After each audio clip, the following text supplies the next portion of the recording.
Hello civil engineers, welcome to my daily blogs. તો આજે સવારે નીકળી ગયા છીએ સાઈડ ઉપર જવા માટે. તો જે બી ડે લાઈફ હોય છે એઝ એ સિવિલ એન્જિનિયર, કઈ રીતનું સાઈડ ઉપર કામ ચાલી રહ્યું છે, કઈ રીતનું ઇન્સ્ટ્રક્શન આપવાનું, કઈ રીતનું કામ કરાવવાનું, તો એના રિગાર્ડિંગ બ્લોગમાં જોઈશું. કઈ રીતના કામ થઈ રહ્યા છે એના રિગાર્ડિંગ બી જોઈશું બ્લોગમાં. બાકી જે બી જાસરપુરથી નીકળી ગયા છે તો કેમ્પે પહોંચ્યા. કેમ્પે આપણે જે બી લેબરો અને જે બી સાઇટના ઇક્વિપમેન્ટ હોય કે જે બી મટીરિયલ હોય ત્યાં બધું જે કેમ્પમાં હોય છે એ એક ખેતરમાં જે કેમ્પમાં હોય છે. હવે જઈશું આપણે સાઈડ ઉપર. સાઈડ ઉપર ત્યાં કામ ચાલી રહ્યું છે પુશિંગનું, કે જનરલી આપણે જે એઝ પર આઈએસ કોડ કે કંઈ બી રોડને ક્રોસિંગ કરવાની હોય તો એના પ્રમાણે ઇનકેસિંગ કરવામાં આવે એઝ એન્જિનિયરિંગ ભાષામાં. અને એઝ કહીએ કે આરસીસીના કે જે બી મતલબ પાઇપ નાખવામાં આવે કે જે આપણી જે ડીઆઈની પાઇપ છે 350 એના કરતાં થોડી મોટી હોય તો એના કારણે એના અંદરથી લઈ શકાય. મેઇન રીઝન એ છે કે ઇનકેસિંગ કરવાનું. તો જનરલી રોડને એના ઉપર હેવી લોડ આવવાના ચાન્સીસ વધારે, એટલે હેવી લોડ જ આવતા જતા હોય તો એના કારણે પાઇપના પ્રોટેક્શન માટે ઇનકેસિંગ કરવું જરૂરી હોય છે. તો એના રિગાર્ડિંગ ચેક કરીશું આજે. તો સાઈડ ઉપર પહોંચવાની તૈયારી છે. સાઈડ ઉપર પહોંચી ગયા છીએ આપણે. જનરલી જોઈ શકો છો કે જે આપણે પાઇપો પડી છે ત્યાંથી મતલબ આરસીસીને ત્યાં જેસીબીથી ઇનકેસિંગ એ જે એરિયા છે એટલું ઇનકેસિંગ કરવાનું છે. એ કામ ચાલુ જ છે અત્યારે જનરલી. તો જોઈએ કઈ રીતની પાઇપ ઇન્સ્ટોલ કરી છે અંદરની બાજુ. તો આવી રીતના થોડું મેન્યુઅલી પહેલાં ખોદવામાં આવે, પછી જેસીબીથી એનો પ્રોપર પુશિંગ કરવામાં આવે. બાકી મશીનરીથી બી થાય છે એ જનરલી અત્યારે મોર્નિંગમાં નહીં, પણ અત્યારે સાધન સામગ્રી મતલબ કે મશીનરીને બધું આવ્યું નથી, એ સાંજે આવી જશે તો સાંજે હું બતાવીશ કઈ રીતનું ચેકિંગ દ્વારા જે પાઇપનો છે એ પુશિંગ કરવામાં આવે. રોડ ઉપર થોડું ટ્રાફિક રહેશે કેમ કે કામ ચાલુ છે સાઈડ ઉપર. તેના કારણે જનરલી થોડું ઘણું તો ટ્રાફિક રહેવાનું. તો થોડો વેઇટ કરી લઈએ, આગળ પછી કહું કઈ રીતનું કામ થઈ રહ્યું છે. સિવિલ એન્જિનિયરને ખબર જ હશે શું છે આવી રહ્યું. ટ્રાફિક થોડું ક્લિયર થશે જઈએ તો થોડો ટ્રાફિક તો ક્લિયર થઈ ગયું છે. હવે આગળ જોઈ લઈએ કઈ રીતનું કામ થઈ રહ્યું છે. પ્રોપર ઇન્ડિકેશન મારેલું છે જો વાંધો નહીં.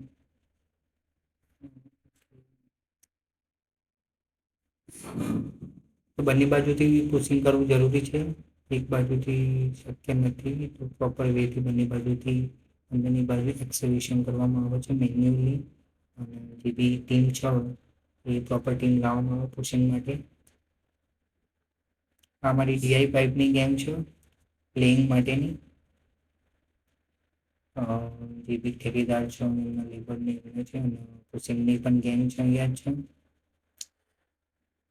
બાકી કામ તો કમ્પ્લીટ ચાલી રહ્યું છે અત્યારે તો ધીરે ધીરે, એટલું ઝડપી ચાલી નહીં રહ્યું.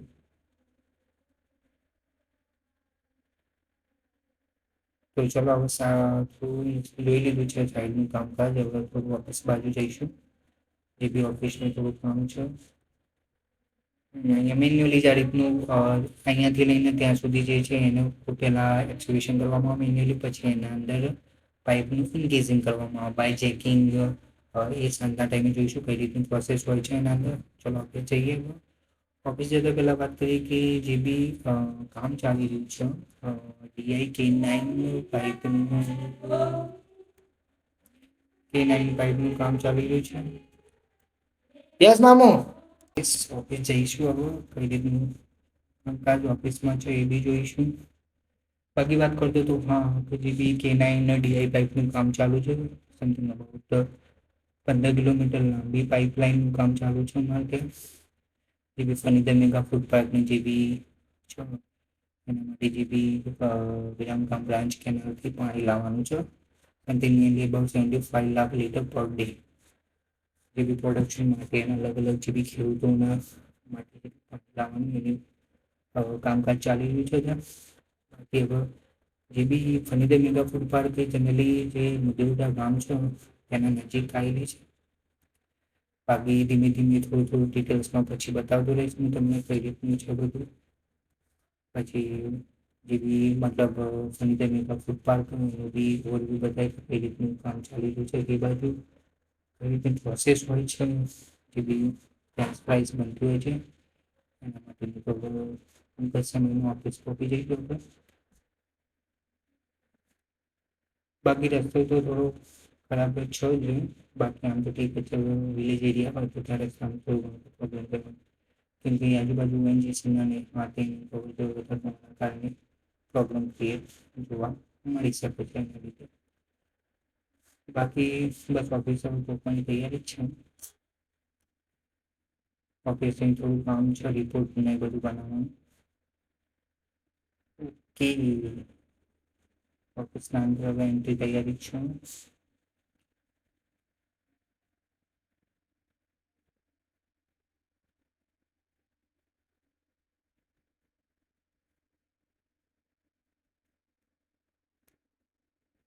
બાકી ચલો ઓફિસે તો પહોંચી ગયા છે, ઓફિસના ગેટના અંદર એન્ટ્રી કરી દીધી છે.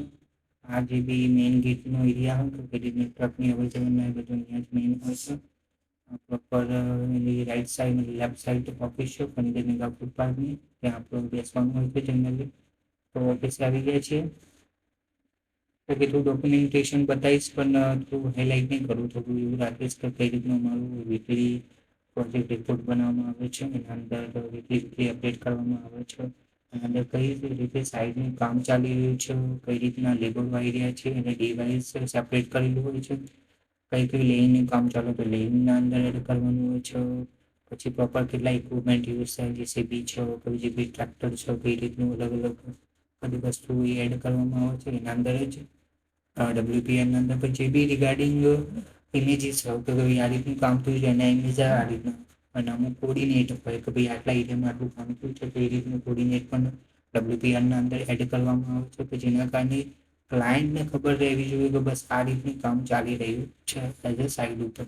પછી બીજી વાત કરીએ કે એના અંદર સ્પેશિયલ ઇન્સ્ટ્રક્શન બી આપવામાં આવે છે પીએમસી થ્રુ, કે જે બી અમારી જે પ્રોજેક્ટ મેનેજમેન્ટ કન્સલ્ટન્સી છે એના થ્રુ બી થોડી જે બી લગતા પોઈન્ટો હોય કે ભાઈ હા કીધા જેવું છે, આ ઇન્સ્ટ્રક્શન આપ્યા જેવી છે તો એ બી એડ કરવામાં આવે કે આ રીતનું ઇન્સ્ટ્રક્શન આપી છે સાઇટ ઉપર. પછી અલગ અલગ બાર ચાર્ટ્સ હોય લેબરોનું, મારે કે જેવી ટેકનિકલ હોય, સુપરવાઇઝર હોય, અનસ્કિલ લેવલ, સ્કિલ લેવલ, તેના રીતે સેપરેટ કરવામાં આવે. પછી એનો ઇમેજ એડ કરવામાં આવે.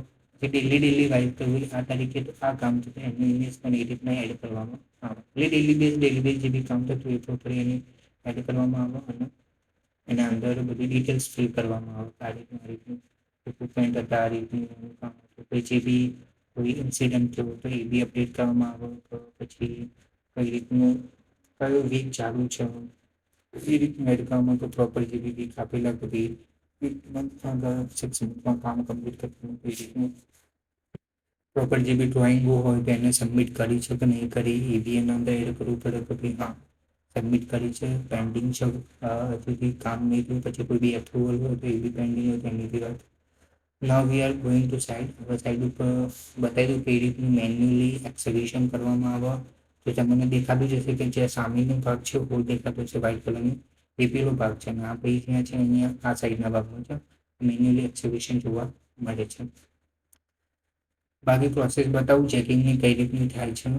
તો આપણે સાઈડ ઉપર ફિટિંગ આ છે ચેક. પ્રેશર ચેક હોય, પ્રેશર આપવામાં આવે મશીન થ્રુ, જે આપણે લેબર ગેંગ બેઠી છે અહીંયા એના થ્રુ ચેક કરવામાં આવે છે. આ પાઇપ હોય એને પુશિંગ કરવામાં આવશે, એટલે એને જનરલી પુશિંગ કહેવામાં આવે, ચેકિંગ બી કહેવામાં આવે, પુશિંગ બી કહેવામાં આવે, બંને કહી શકાય. તો જેસીબીથી પહેલાં આરસીસીની પાઇપ લાવી દીધી છે. નિયરલી અબાઉટ 3 to 2.5 મીટરની પાઇપ હોય છે, જે બી જનરલી યુઝ કરવી હોય એઝ પર સાઇટ રિક્વાયરમેન્ટ, સાઇટની જે બી રિક્વાયરમેન્ટ એઝ પર યુઝ કરવામાં આવે. બાકી પ્રોપર લિંક દ્વારા, પ્રોપર સેટઅપ દ્વારા નીચે ઉતારવામાં કેમ કે એનું ડેમેજ બી થઈ શકે છે, તેના માટે proper handle with care.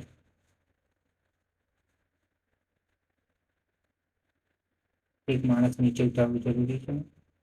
Proper direction આપીએ તો પ્રોપર કોર્ડિનેટ કરીએ તો જેસીબી મેન સાથે, મતલબ ઓપરેટર જે બી જેસીબી ઓપરેટર એના સાથે.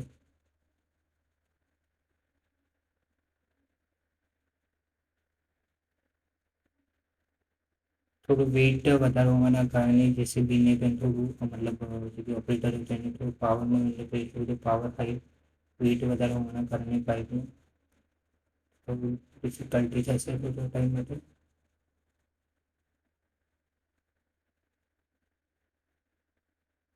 પ્રોપર કોર્ડિનેશન સાથે અને પ્રોપર મેનેજ સાથે કામ કરવું જરૂરી છે. નહીં તો કંઈ બી ડેમેજ બી થઈ શકે છે, ઇન્સિડન્ટ બી હેપન થઈ શકે છે સાઈડ ઉપર, તેના કારણે પ્રોબ્લેમ થઈ શકે. તો પ્રોપર હેન્ડલ વિથ કેર કામ કરવું જરૂરી છે. પ્રોપર ડાયરેક્શન બી જરૂરી છે.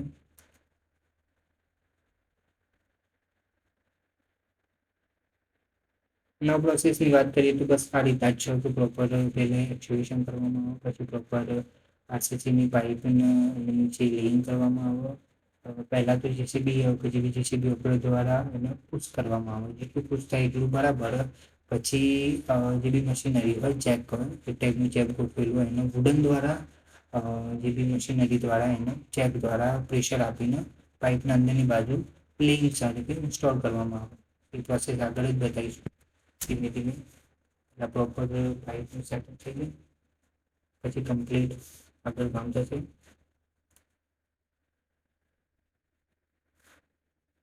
એઝ અ પીએમસી કામ તો કોઈ એટલું બધું લોડ હોતો નથી. પ્રોપર કામ કરાવવાનું હોય છે, પ્રોપર ઇન્સ્ટ્રક્શન આપવાનું હોય છે, ડેલી ટુ ડેલી અપડેટ કરવાનું હોય છે. બાકી એટલું કોઈ લેબરોનું કે હા તે કોઈ મતલબ પ્રેશર હોતું નથી ચાલુ. પ્રોપર ફિટ થઈ ગઈ છે પાઇપ. હવે પ્રોપર મશીનરી સેટ કરી મશીનરી ચાલુ કરવામાં આવશે અને ચેકિંગનું કામ ચાલુ થશે, મતલબ પુશિંગનું કામ ચાલુ કરવામાં આવશે. પ્રોપર મિશનની અંદર મશીન ચાલુ થઈ ગયું છે.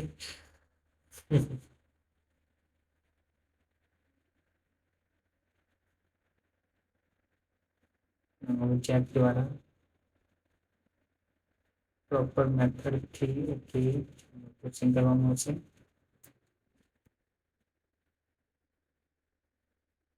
તમે જોઈ શકો છો એક ચેક ગોઠવેલું છે અને બાજુમાં ગોડાઉન છે કે જેના કારણે ડાયરેક્ટ ચેકથી કરવા જઈશું તો એ બી આરસીસીની પાઇપ અને ડેમેજ થઈ શકે. તો ડેમેજથી રોકવા માટે પ્રોપર મતલબ ગોડાઉન હોય, પ્રોપર જે બી કોઈ મતલબ હોય એ રીતના સપોર્ટ માટે મૂકવામાં આવે જેને કરીને પાઇપને કોઈ ડેમેજ થાય નહીં. આ અમારા કલાકાર, હા લેબર સાઈડના કલાકાર મેઇન. કામકાજમાં બધા લેબરોનું કામકાજ રેડી પ્રોપર. બાકી આગળ જોઈએ કઈ રીતનું ચાલુ જ છે મશીન તો થોડું થોડું દેખાશે એનું વાઇબ્રેશન તમને બતાવું થોડું. વાઇબ્રેશન થોડું થોડું ધીરે ધીરે થશે, થોડું ડિફિકલ્ટ તો ખરું બટ આના વગર થાય એવું નથી. પ્રોપર જો જેસીબી તો ડેમેજ થવાના ચાન્સીસ વધારે હતા, એના કારણે પ્રોપર ચેકિંગ દ્વારા પુશિંગ દ્વારા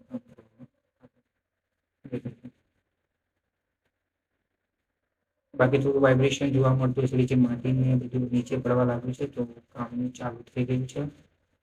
તો આ રીતની પ્રોસેસ હોય છે જનરલી ચેકિંગ પુશિંગ માટેની. બિલો ધ રોડ લેવલના નીચે કરવામાં આવે છે, જેના કારણે પાઇપનું પ્રોટેક્શન બી સારું રહી શકે અને ડેમેજ બી ના થઈ શકે.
તો બસ કામકાજ આટલું જ હતું આજનું.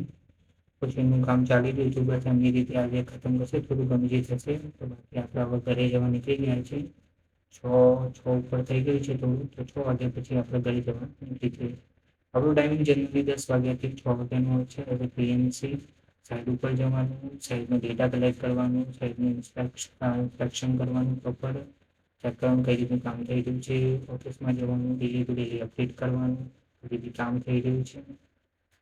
બાકી ડેલી ટુ ડેલી જે બી સિવિલ એન્જિનિયરના લગતા જે બી ટોટલી જેટલું બી વર્ક થશે અમારે ફિલ્ડમાં, અમારે જે બી કામમાં, બધું જ મળશે. જે ટેસ્ટ હોય, કઈ રીતનું કામ કરાવવું જોઈએ એની વાત હોય, કઈ રીતની પ્રોસેસો હોય, બધી જે બી એઝ અ ફ્રેશર જેને ખબર ના હોય કે કઈ રીતનું સાઇટ ઉપર કામ થઈ રહ્યું છે, ડ્રોઈંગ રીડિંગ કઈ રીતના કરવાના છે, ડ્રોઈંગ પ્રમાણે કામ, અમુક ડ્રોઈંગમાં ભૂલ હોય તો એને કઈ રીતનું સુધારા કરાવવા, એને કઈ રીતનું રિન્યુ કરાવવું, મતલબ ફરીથી રિવ્યુ, મતલબ અલગ. તો okay, good bye all of you. તો મળીએ હવે કાલે ન્યૂ બ્લોગ સાથે, ન્યૂ વર્ક સાથે. લગભગ તો આઈ થિંક પૂછીનું જ વર્ક કાલે બી ચાલુ જશે, જે બી ડીઆઈ કરવાનું. તો take care all of you. Bye. Radhe Radhe.